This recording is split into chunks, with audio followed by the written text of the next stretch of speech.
آپ کہاں سے ہیں حکیم صاحب؟ میں میوات سے ہوں جناب. میوات سے ایک تحصیل پنہانا ہے، اس میں فلنڈی گاؤں ہے، فلنڈی ساہ چوکا. آپ کے ساتھ گورکشا کا نام جڑا ہوا ہے. جی جی جی یہ گورکشا کیوں ہونی چاہیے اور کیسے ہونی چاہیے؟ جناب، یہ دراصل کیوں ہونی چاہیے؟ کیونکہ گائے کے بنا انسان جیوت ہی نہیں رہ سکتا. سچی بات یہ ہے. گائے ایک ایسا پشو ہے. ہم گائے کو نہیں بچاتے بلکہ گائے ہمیں بچاتی ہے. ہماری آنکھوں میں پٹی لگی ہوئی ہے، ہم یہ کہتے ہیں کہ ہم گائے بچائیں. ہم کون ہوتے ہیں گائے بچانے والے؟ گائے نہیں رہی تو یہ دنیا ہی نہیں رہے گی.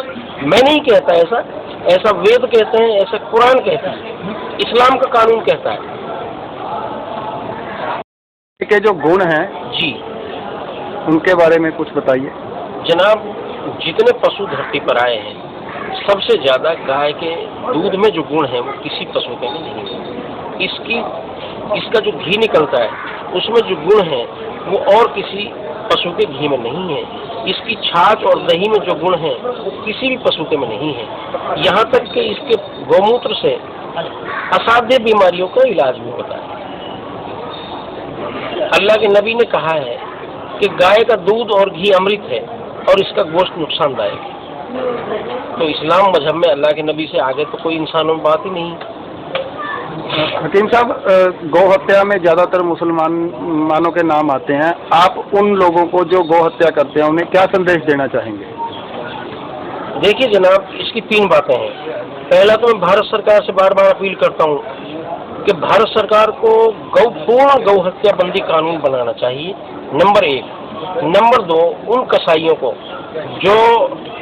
جن کی عقل پر پردہ پڑا ہوا ہے یا تو ان کو سمجھائیں، گائے کا مہتو سمجھائیں، اور نہیں سمجھتے تو ان کو قانون کے تحت پوری سزا ملنی چاہیے. اور جو یہ بقرعید پہ گائے کاٹنے کا پراودھان کہتے ہیں اس کے بارے میں آپ کیا کہتے ہیں؟ دراصل جناب، پہلی بات تو یہ ہے کہ شریعت میں کہیں بھی ایسی کنڈیشن نہیں لگائی کہ گائے کی ہی قربانی ہونی ضروری ہے. کہیں بھی ایسی کوئی شرط نہیں ہے. بلکہ میں نے تو پچھلے دنوں دارالعلوم دیوبند سے فتویٰ بھی جاری کرایا تھا کہ بقرعید کے موقع پر مہربانی کر کے مسلمان گائے کی قربانی نہ کریں. یہ تو لالچ میں، چونکہ گائے کم پیسے میں مل جاتی ہے اور بھینس اور دوسرے جانور زیادہ پیسے میں ملتے ہیں، اس لیے لالچ میں لوگ اس کو زیادہ کرتے ہیں.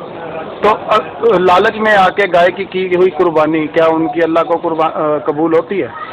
شریعت کا اعتبار سے تو چونکہ جو چیز اس طرح چوریاں ہوتی ہے، میری مولویوں سے بات ہوئی، یہ صحیح بات یہ کہ اس کا گوشت ویسے بھی جائز نہیں ہے اور جس کا گوشت ویسے ہی جائز نہیں ہے اس طرح سے چوری میں، تو قربانی کی بات کہاں رہ گئی؟